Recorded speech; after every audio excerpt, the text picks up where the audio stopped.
tu nombre. Señor y Padre, tu palabra dice que donde hay 2 o 3 congregados en tu nombre, ahí estás tú en medio de ellos. Hoy somos más de 3.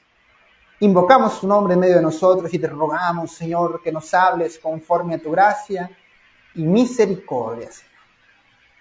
Porque tu palabra dice que si no tenemos sabiduría, la pidamos. Y tú nos la darías en gran medida y sin reproche. Hoy pedimos por tu sabiduría, porque tu palabra dice que no solamente de pan vivirá el hombre, sino de toda palabra que sale de la boca de Dios. Y hoy queremos alimentarnos de tu sabiduría, Señor. Queremos alimentarnos de tu voz, queremos alimentarnos de tu palabra, queremos alimentarnos de tu sabiduría, Señor.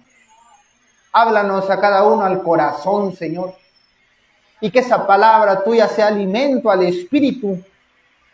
Y cuando salgamos de ese lugar, seamos más fortalecidos, con una convicción más poderosa, Señor, para servirte conforme a tu voluntad, Señor. Que el día de hoy sea un día de honra y gloria para ti y para mutua edificación de tu congregación y tu iglesia, Señor. Yo te lo pido, Padre, úsame como tu instrumento, Señor. Que de mí no salga palabra de hombre, sino palabra espiritual tuya, Señor. Y si fuese yo a decir algo que no corresponde, mejor enmudéceme, Señor, porque no quiero fallarte, Padre. Yo te lo ruego, Padre, úsame como tu instrumento, Señor. En el nombre precioso de Jesús, tu Hijo amado. Amén.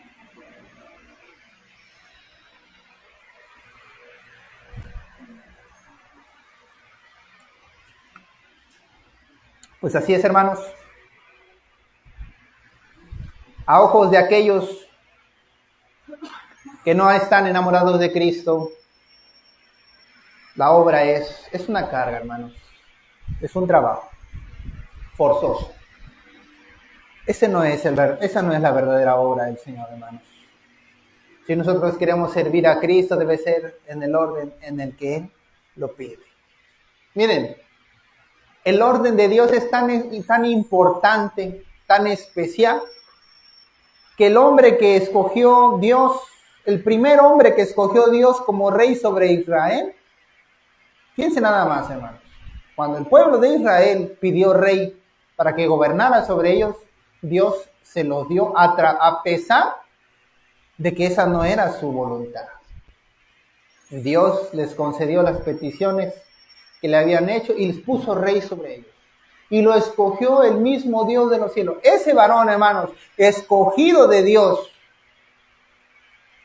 le falló una vez, no a través de un error, hermanos, sino a través de una desobediencia. A través de voy a hacer lo que yo quiero, no lo que tú me pediste. Y eso bastó, hermanos, para que fuese desechado. Una sola cosa fue suficiente para que él fuese desechado. Y miren, hermanos, que Dios es muy paciente, pero también es muy claro y conciso. En una ocasión, el Dios de los cielos le pidió al rey Saúl: vas a ir. Recordad que durante ese tiempo el pueblo de Israel fue un pueblo guerrero. Fue un pueblo que iba a la guerra. Y pues la guerra, hermanos, está llena de matanza, está llena de violencia. La orden de Dios fue la siguiente: vas a ir, vas a destruir ese pueblo y no vas a dejar nada. Ni a su rey, ni a sus ganados, nada. Vas a destruir ese pueblo. Esa fue la orden, hermanos, clara y concisa. Y lo dijo, y lo hizo extenso. Dijo: vas a ir, vas a destruir y no vas a dejar absolutamente nada. Ni al adulto, ni al joven, ni al rey, ni al ganado, nada vas a dejar. Esa fue la orden, hermanos.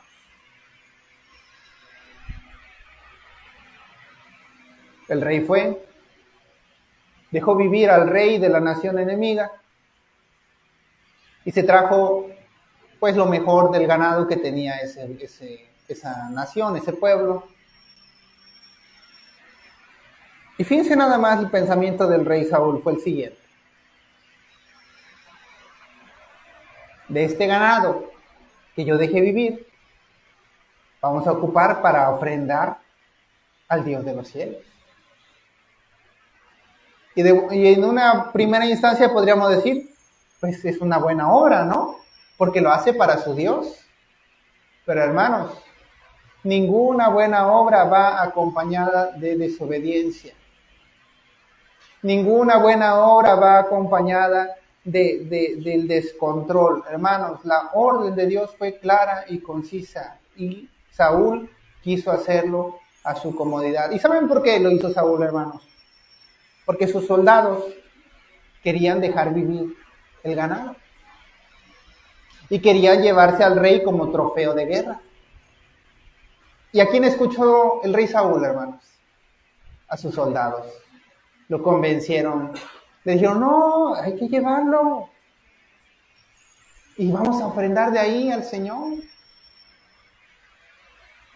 Y fue para Saúl más importante la voz de su ejército que la del Dios de los cielos. Hermanos, ¿cuál es el primer y más grande mandamiento?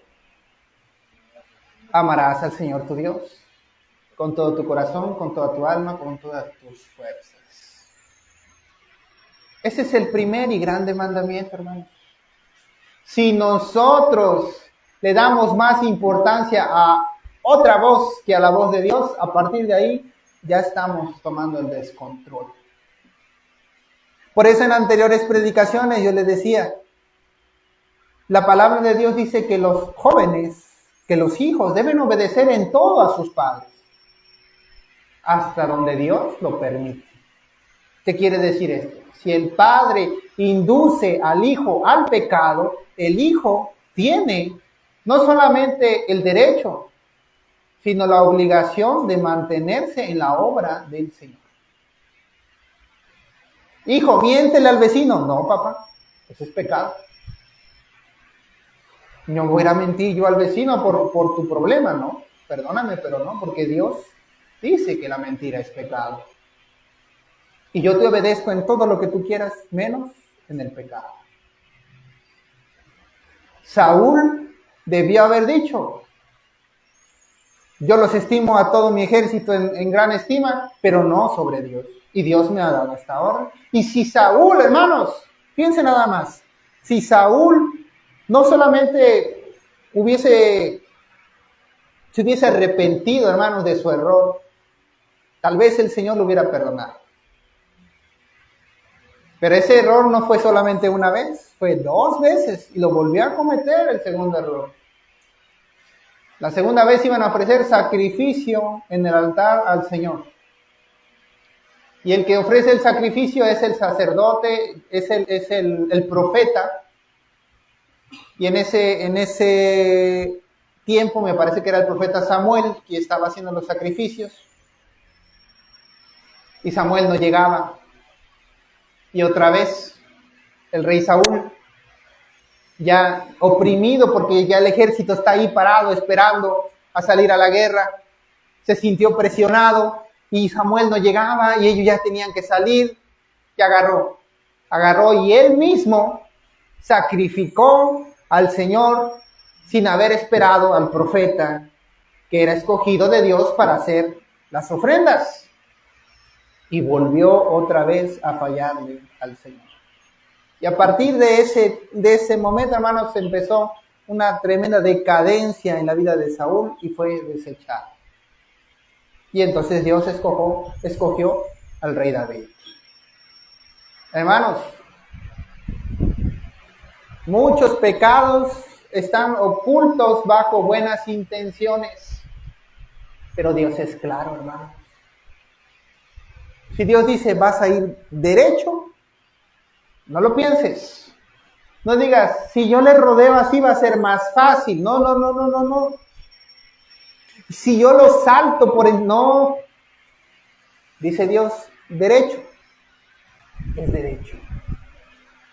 Obediencia quiero, dice el Señor. No sacrificios.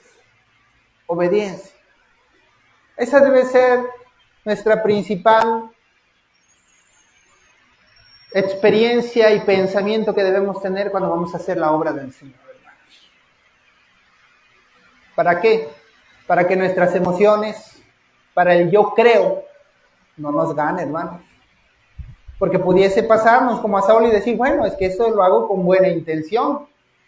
Esto lo hago como una buena obra, hermanos. La ofrenda, hermanos, no la da cualquiera. ¿Quién la da? La iglesia de Cristo. Los congregantes no dan ofrenda, hermanos. ¿Saben por qué? Porque es necesario que esa ofrenda venga de una persona que ama y ha decidido hacer su voluntad. Si viene una persona desconocida, de dinero mal habido, y dice, porque trae muchas cosas en su corazón, y dice, pues voy a dar dinero a esa congregación para ya no sentirme tan mal. Y llega a la congregación y dice, yo pues quiero ofrendar tanto. Su intención es intentar comprar amnistía. Y el dinero no sabemos de dónde viene. Y tú dices, pero es para la obra del Señor. Con eso vamos a hacer y vamos a ayudar a la gente. No, hermano.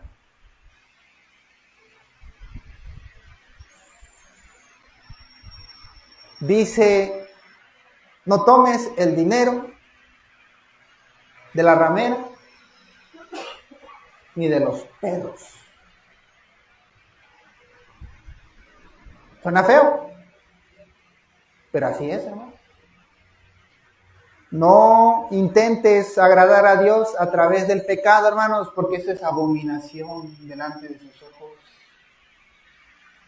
No intentemos agradar a Dios a través del mal, porque eso es abominación a los ojos del Señor. Hermanos, en esta generación estamos en un momento en el que a nadie le interesa la intención del corazón. Hermanos, todo es la intención del corazón. Pero hoy en día a nadie le interesa eso. Todo es apariencia. No le interesa saber por qué lo haces. No les interesa saber con qué intención vienes. No, lo haces y ya. Mientras haya ganancias, mientras haya dinero, todo lo demás no importa. Hasta le dice, bien hecho, estás empezando bien. No.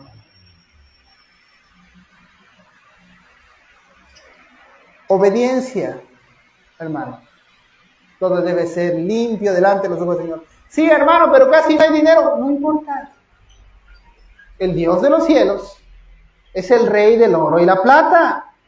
Hermanos, el Rey de los cielos es dueño de todo. Él no necesita nuestro dinero. No lo necesita. Y si quisiese, el Señor mismo nos lo daría en la necesidad suficiente.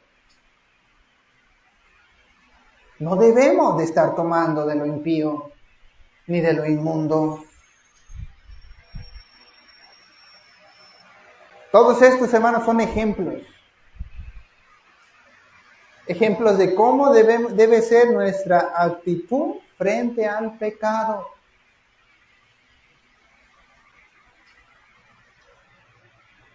Hechos, capítulo 16, versículo 16 de la palabra del Señor.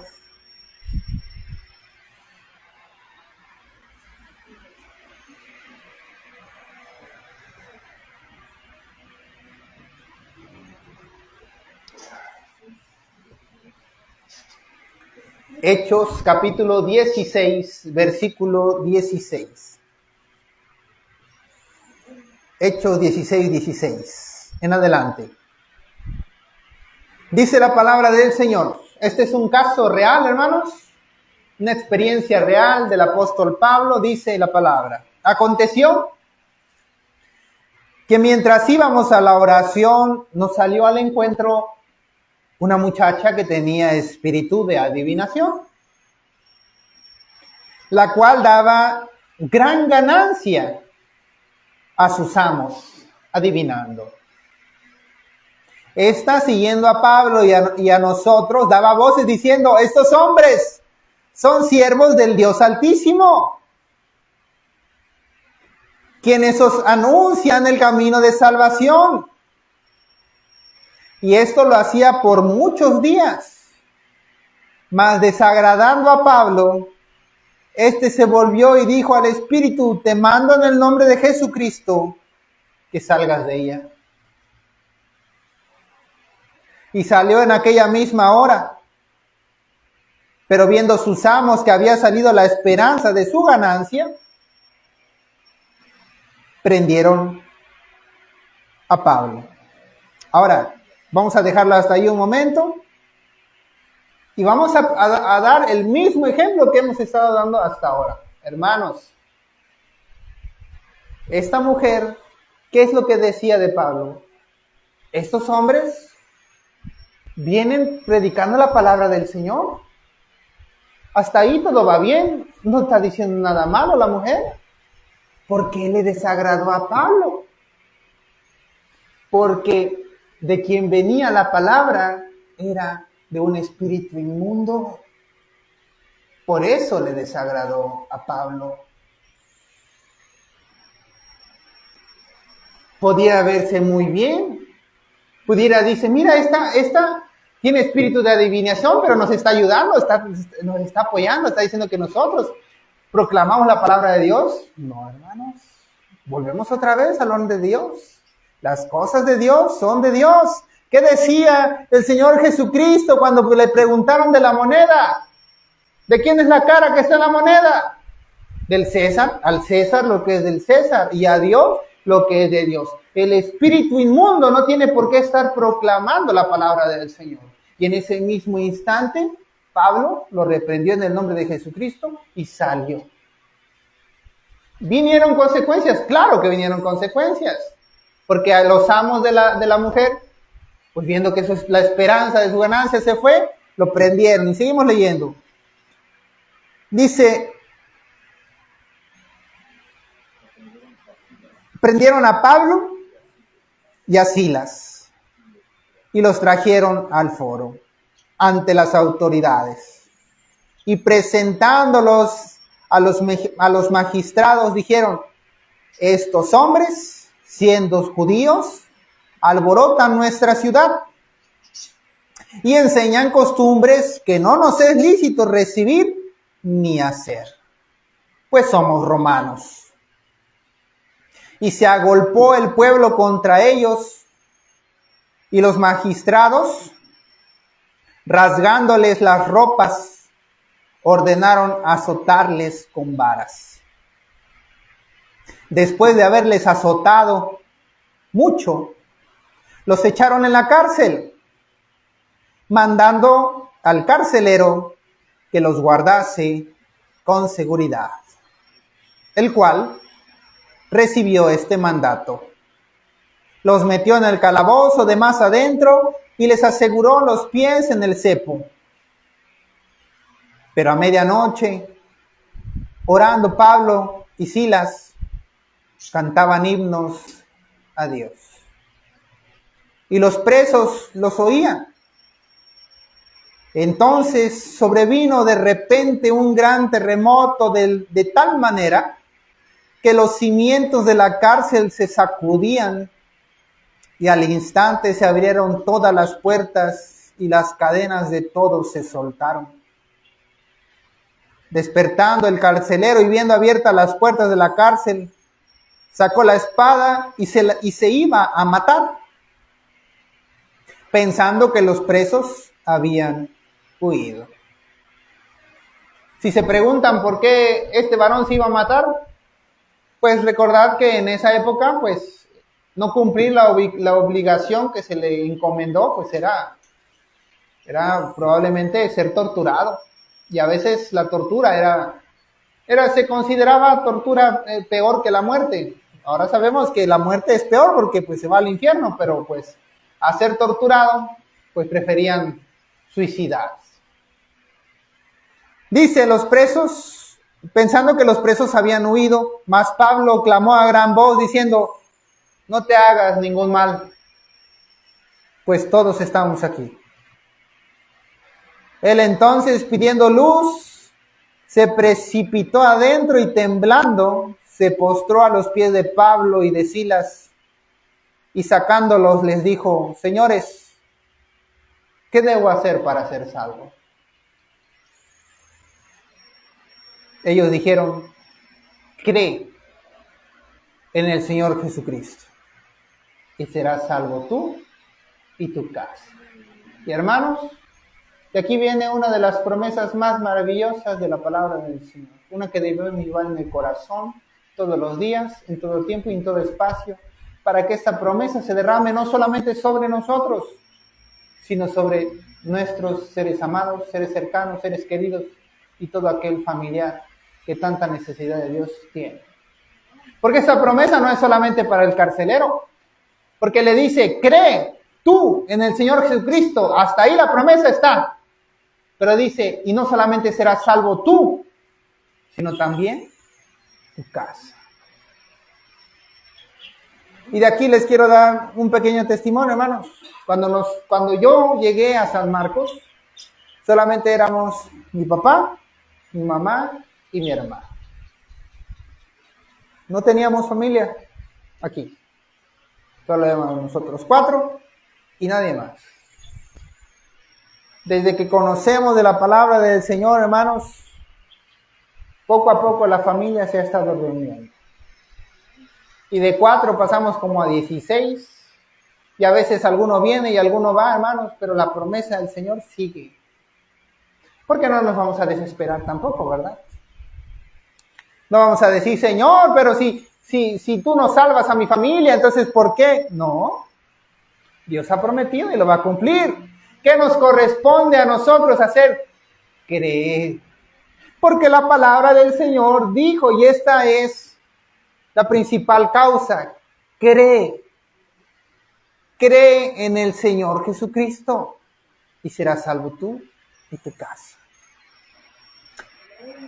Hace tiempo, hermanos, estaba viendo en una publicación en las redes sociales una persona que hablaba de ciertas circunstancias, de personas que habían muerto en circunstancias que podríamos llamar injustas, por accidentes, por desastres naturales, había un caso más que yo recuerdo, no me acuerdo en qué país fue, era un varón que después de un deslave quedó enterrado.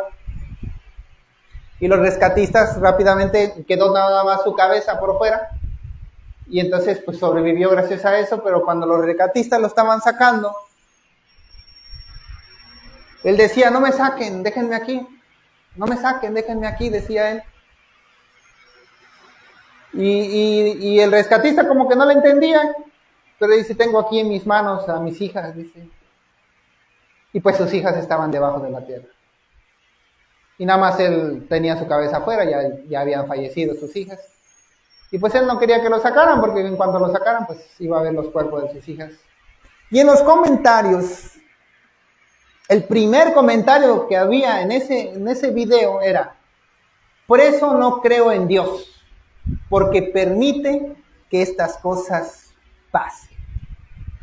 Ese fue el primer comentario que yo vi en esa publicación de ese video. Y dije en mi corazón, porque hermanos, conforme vamos conociendo de la palabra del Señor, vamos entendiendo muchas cosas. Primeramente, dice la palabra del Señor, dejad que los niños vengan a mí, porque de los tales es el reino de los cielos. Esas niñas no tienen culpa de nada, van a ir directo con su Señor. Y segundo, para nosotros la vida es muy valiosa, hermanos. Incluso tememos perderla, porque no creemos en lo que va después de esta vida. Por nuestra incredulidad, hermanos. Porque si creyésemos en el Dios de los cielos, sabríamos que esto no es el fin, sino el principio. El fin está allá, con Él, en el reino de los cielos.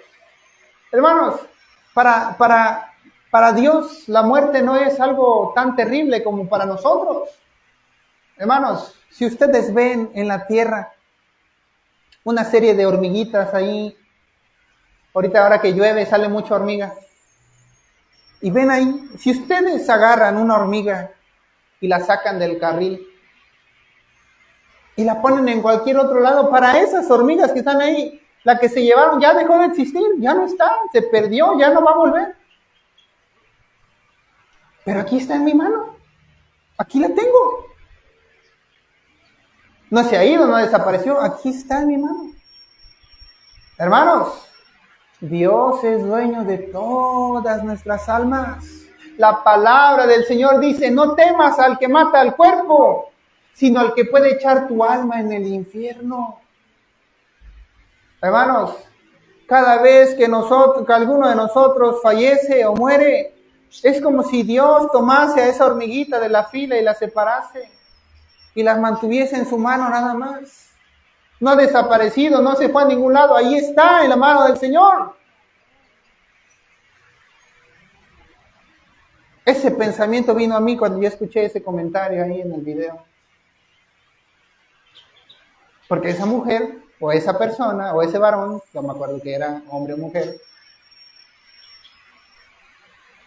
no está pensando en que Dios es el dueño de la tierra. Nada más está pensando en que todos sus problemas vienen de Dios. No le importa nada más. Nada, lo único que le importa es tener a alguien a quien culpar de todas las cosas malas que pasan. Y lo demás no le interesa. Hermanos, tenemos un Dios muy, muy grande. Maravilloso. Por eso es la lucha, hermanos. Para entrar en su gracia. Para que nos permita entrar en su casa. Para que podamos estar a su diestra o a su siniestra. Para poder habitar bajo la sombra de sus alas. Para eso. Y ahora sí. ¿Qué le dice Pablo? Cree en el Señor Jesucristo y serás salvo tú y tu casa. Y hermanos, ahora sí, con la seguridad que imparte el Dios de los cielos, estemos vivos o no estemos vivos, vivamos mucho o vivamos poco, vivamos plenamente, teniendo el conocimiento de que nuestro Dios, el Rey de los cielos, nos guarda y tiene preparado un lugar para cada uno de nosotros allá en la ciudad celestial.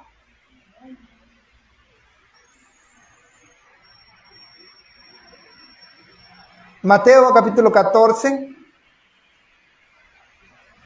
Primero vamos a leer Santiago. Y ahorita buscamos Mateo también, pero primero Santiago, capítulo 1, versículo 6.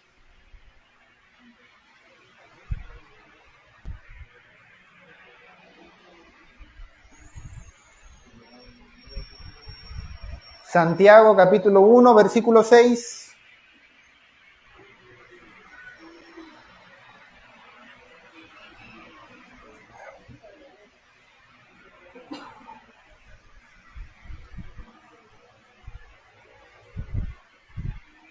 Santiago es un libro más pequeñito, un poco difícil de encontrar, pero ahí está.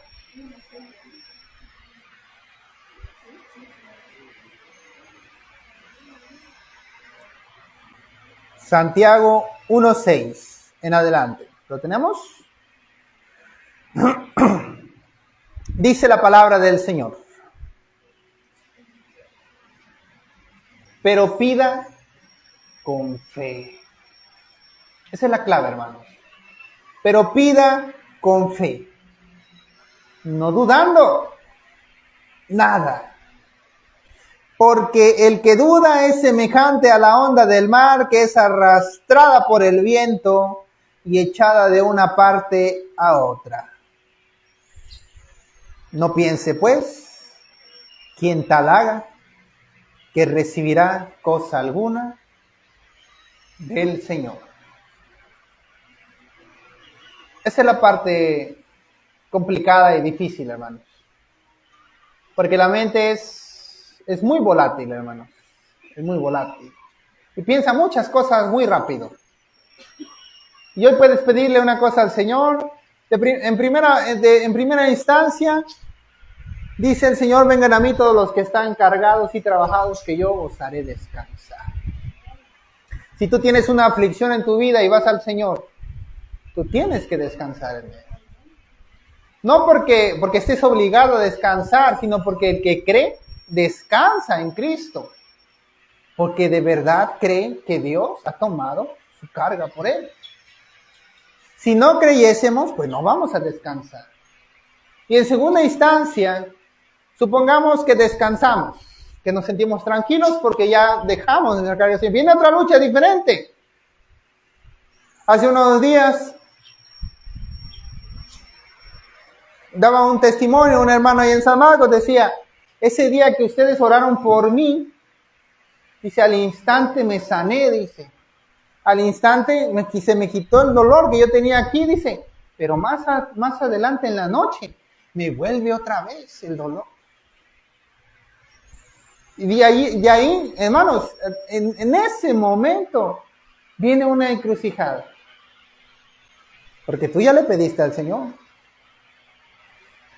Y si regresa el dolor y tú dices, ay, el Señor no me sanó.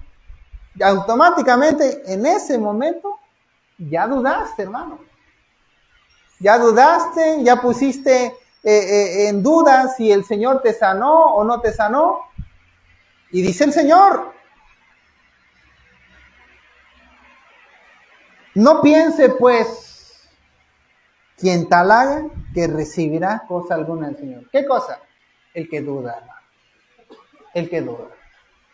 Es difícil, hermano. Yo también me he encontrado en esa situación de pedirle al Señor, de ver su obra grande y maravillosa, y decirle, Señor, gracias. Y que de repente venga otra vez y dice, tú no, pero ¿por qué?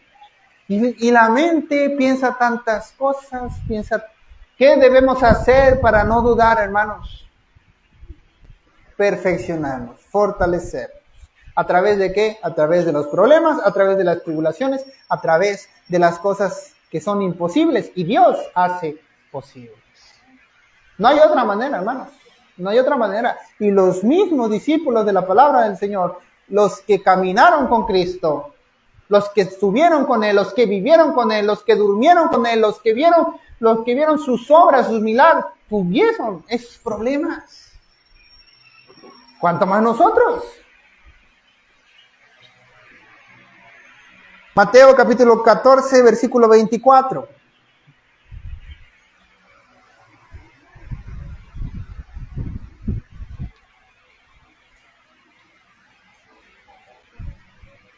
Mateo capítulo 14, versículo 24.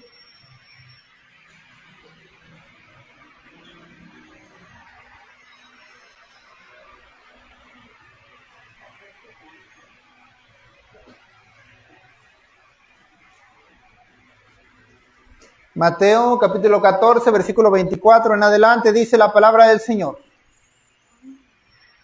Y ya la barca estaba en medio del mar. El contexto general de este verso es que los discípulos salieron en una barca al mar. Estaban en el mar y dice, y ya la barca estaba en medio del mar, azotada por las olas, porque el viento era contrario. Mas a la cuarta vigilia de la noche, Jesús vino a ellos andando sobre el mar, y los discípulos viéndole andar sobre el mar se turbaron y diciendo, un fantasma.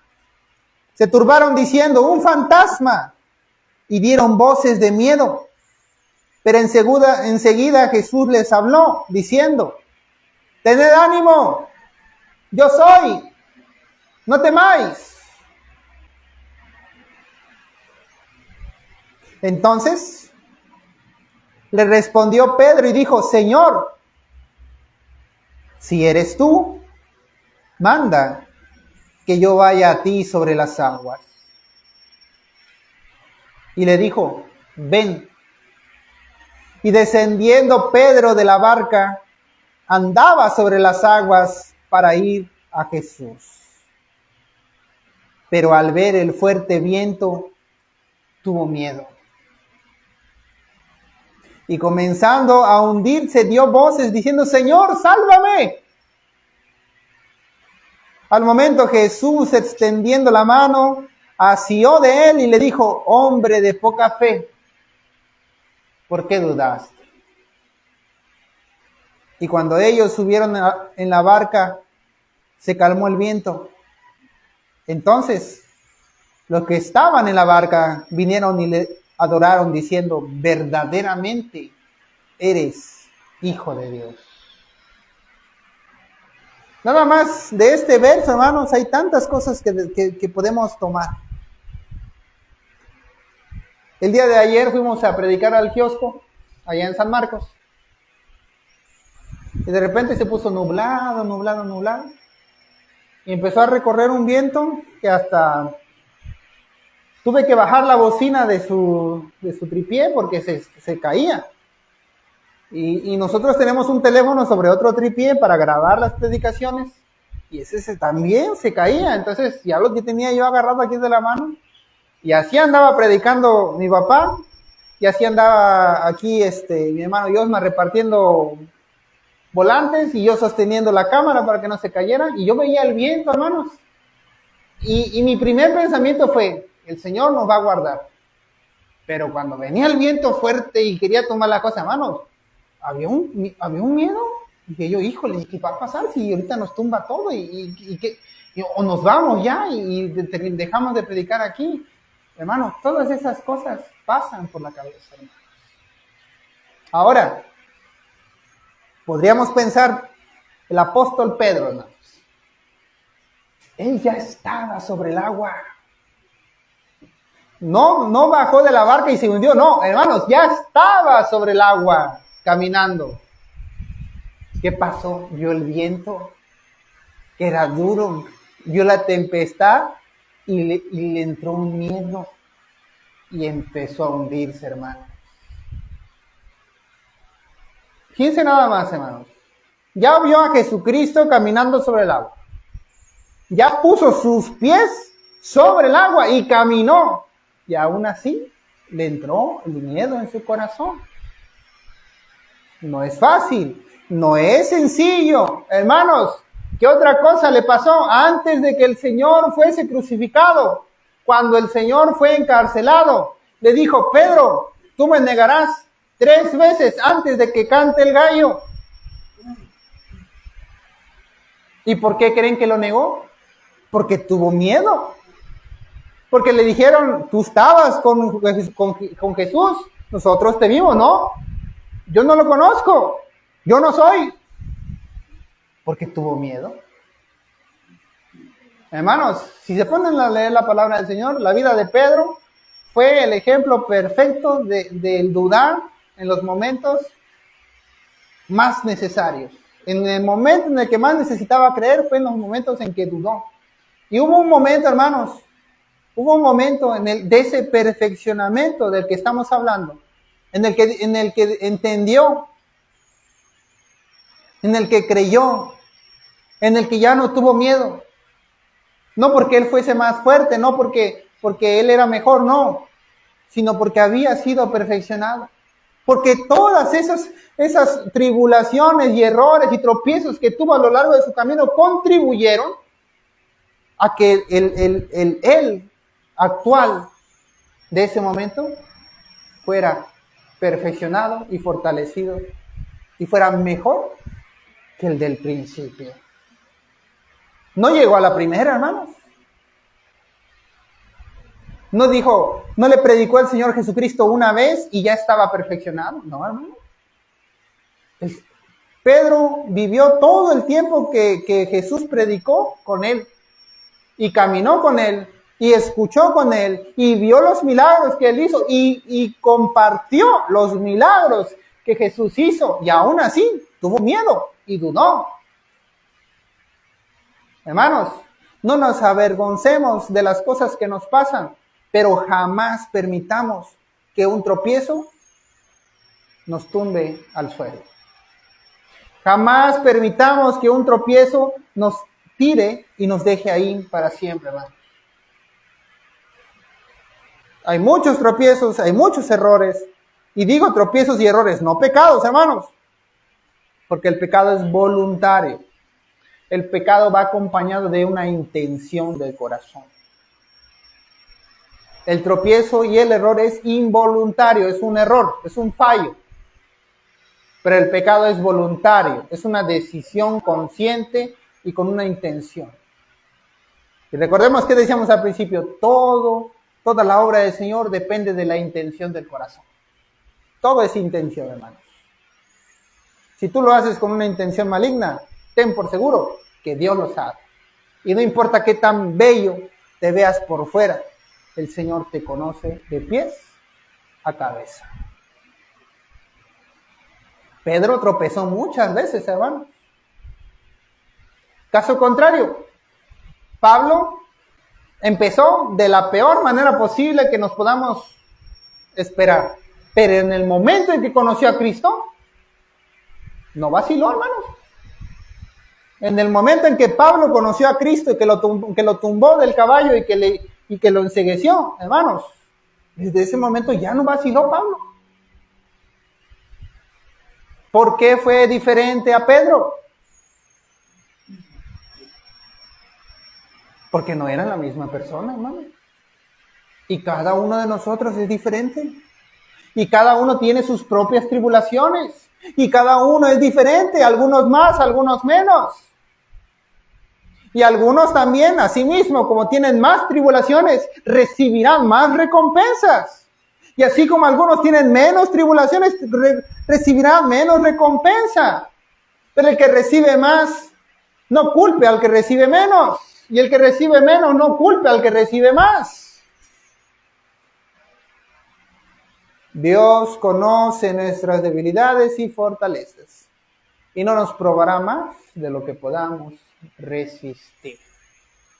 Pero, si tú no te preparas, miren, el ejemplo es muy sencillo.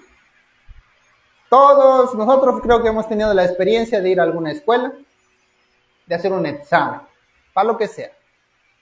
Si te dicen, mira, si tú te pones a estudiar, vas a aprobar el examen, casi asegurado.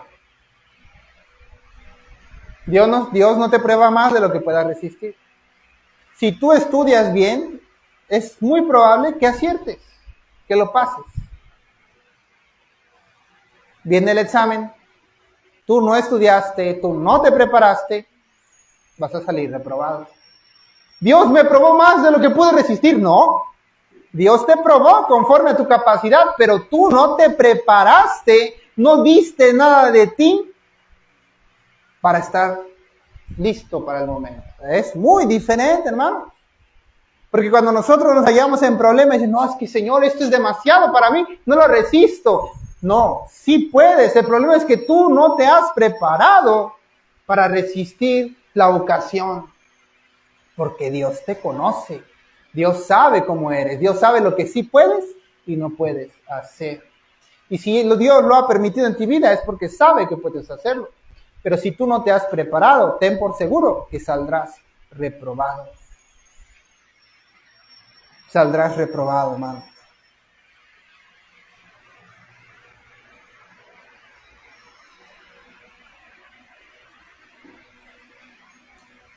Dice, ahí mismo donde estamos leyendo, Jesús, extendiendo la mano, asió de él y le dijo, hombre de poca fe.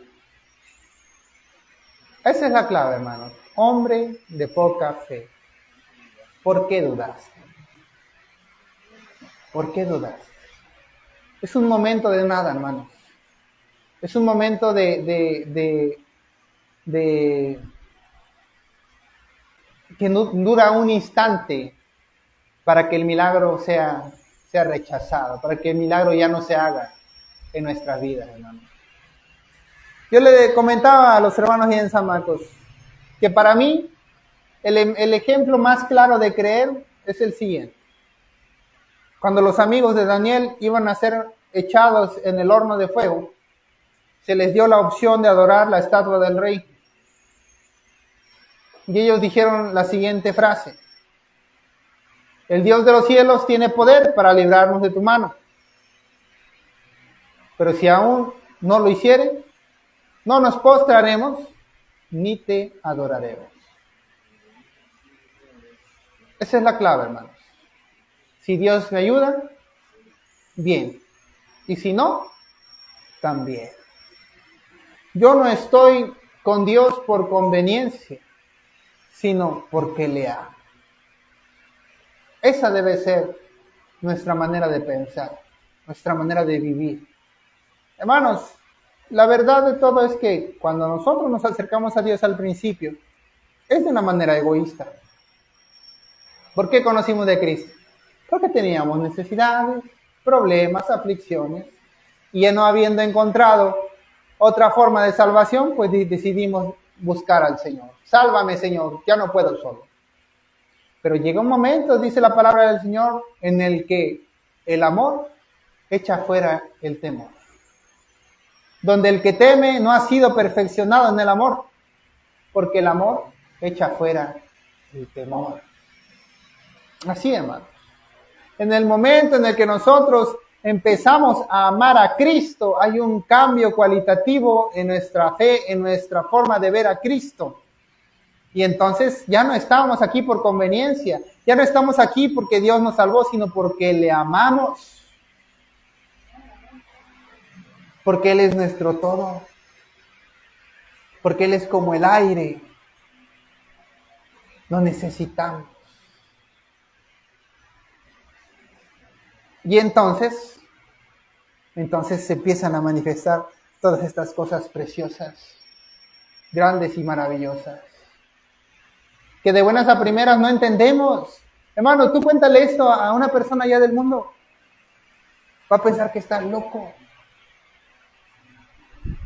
Es más, se ha acercado a gente que escucha la palabra y dice, hermano, o si no es conocido, te dicen, yo lo escucho, pero no le entiendo de lo que usted me está diciendo.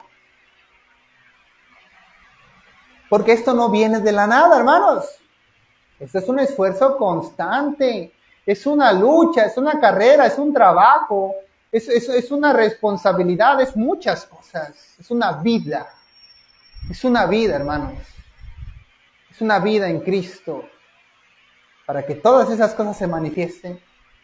Pero hermanos, tengan por seguro que cuando esas cosas empiezan a manifestar, miren, ya no van a querer soltarse jamás. Es más, van a sentir que fuera de esto es la muerte segura. Tal vez, no lo sé, como decíamos al principio, no conozco el corazón de cada uno de ustedes. Pero si alguno de ustedes ahorita siente, dice, no, pues es que es muy difícil, lo siento como una carga, se me hace pesado. No desfallezcas, prepárate. Dios te va a dar la oportunidad de crecer, de probarte como al oro. Pero prepárate y llévate esto a tu mente siempre. Dios no te probará más de lo que puedas resistir. Y te va a levantar, y te va a hacer crecer, y va a hacer grandes milagros en tu vida. Ya seas el más joven o ya seas el más adulto, seas el más fuerte o el más débil, no importa. Porque Dios no está por esas cosas. Es más, Dios se goza o Dios se glorifica en lo más vil y menospreciado, hermanos. No en lo más bello ni en lo más fuerte, no. En lo más vil y menospreciado. En eso se glorifica el Señor. Así que si tú dices, no, pues yo no tengo oportunidad, claro que la tienes. Dios se ha fijado en nosotros que no somos nada delante de su presencia. Busquémosle a Él con todo nuestro ser. Vamos a darle gracias y vamos a rogarle que nos bendiga hoy.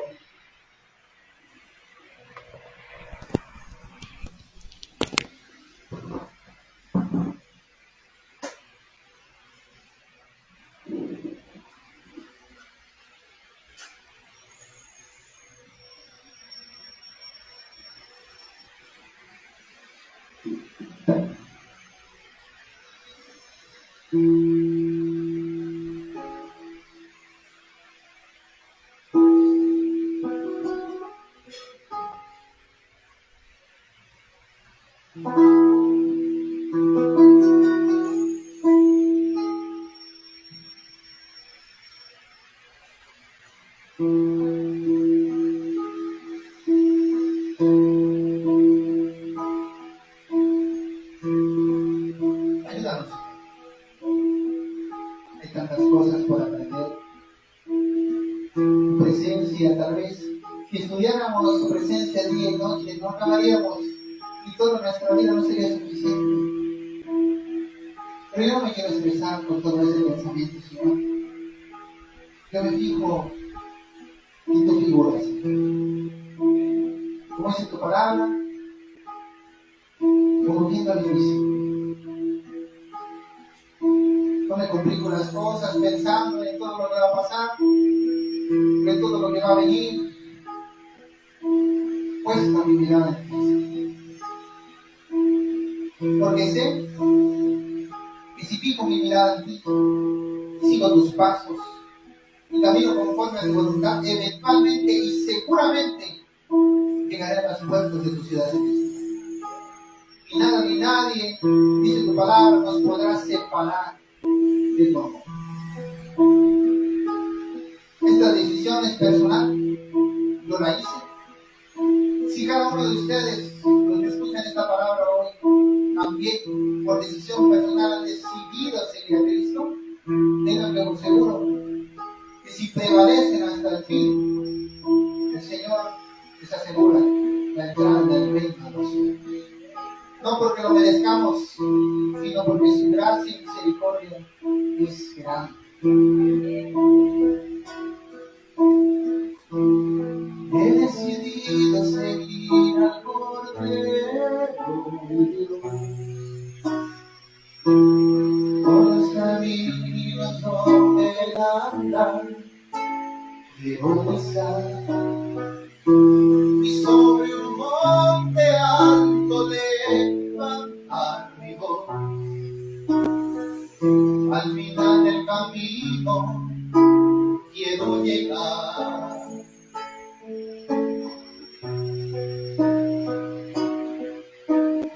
He decidido seguir al Cordero de Dios por los caminos donde él anda. Quiero pisar y sobre un monte alto levantar mi voz. Al final del camino quiero llegar.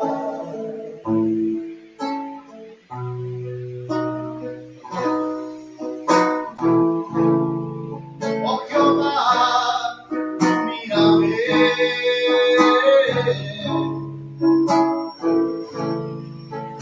pues yo en ti he confiado. Eres mi vida, eres mi fuerza, eres todo para mí, Jesús. Oh Jehová, mírame,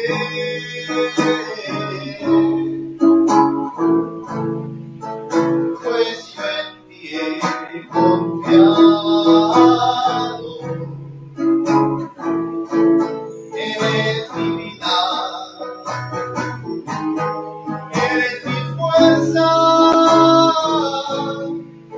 eres todo para mí, Jesús. Oh Jehová, guíame,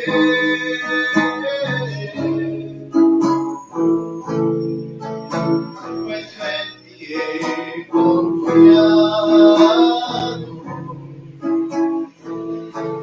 Eres mía, eres mi fuerza, eres todo para mí, Jesús. He decidido seguir al Cordero de Dios donde él anda. Quiero pisar y sobre un monte alto levantar mi voz. Final del camino quiero llegar.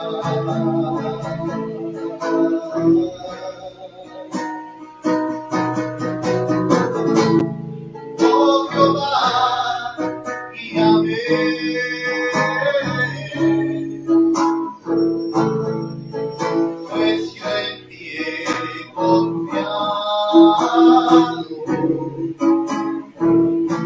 Eres mi vida, eres mi fuerza,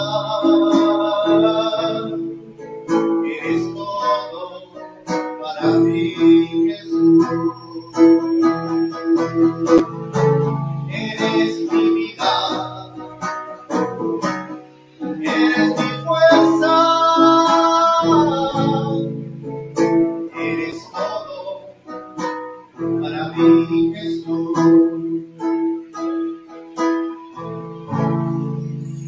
Eres todo para mí, Jesús.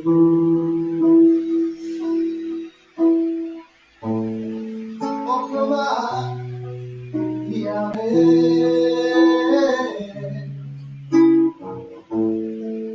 pues yo en ti he confiado.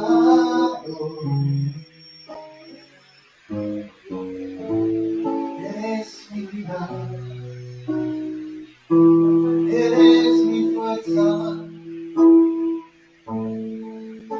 eres todo para mí, Jesús. Ven, Padre, escucha este clamor, escucha este cántico de adoración que clama a ti, Señor, para seguir tu obra y tu voluntad, para seguir tus pasos, Señor, para que cada paso de nuestra vida sea acompañado de tu fortaleza, de tu Santo Espíritu, de tu sabiduría. Ayúdanos, Señor, porque sin ti nada podemos hacer. Como el aire que respiro, yo te necesito. Cada día de mi vida, yo te necesito. Mañana y tarde, yo te necesito. Hoy, Padre, infunde en cada uno de nosotros amor, gracia y misericordia. Lo rogamos, Padre, en el nombre precioso y glorioso de Jesús, tu Hijo amado. Amén.